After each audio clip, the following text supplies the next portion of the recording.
Camden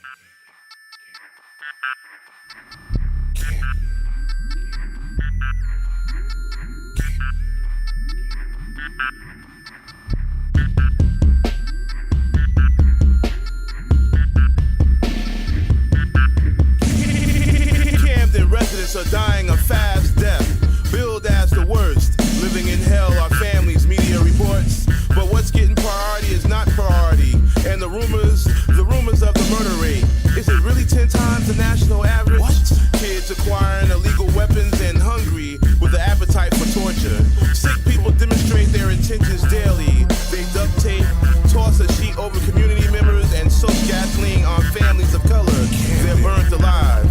Burnt alive. The terror that America is producing from the rooftop. A black sniper with a semi-automatic pecks away at trespassers on the block. Till somebody screams, that trigger killed my baby. Defenseless and strapped in the car seat. Driven by the bloody hysterical parent in a state of shock. The 3-year-old dies. Painfully the mother cries. As the shooter didn't know he murdered his firstborn. Until word slithers back to the perpetrator fronting to be a killer confused. Cause he actually thinks he's a protector of the hood. A new cry paralyzed the hustler peddling to survive and live with the breaking news for life. Sick people demonstrate their intentions daily as violence extends out to the suburbs. The special enforcement are called to the ghetto now. They charge after a couple of thousand families are terrorized and murdered by black and brown hands, as the white hands were tied up in Iraq, having nothing to do with the psychological burden. The martial law goes into effect to police Camden to St. Louis. The horrible news reached international interest. The feds and other agencies are sent to control the environment and bring order to homes being run by overworked single mothers. Pimped by the system, dead or gone. It's real with no answers to the increasing problems in America and its war on us. Other cities will fall under siege with more terror through drug money and death to float this failing economy that's going to drown worse than the people on the Titanic.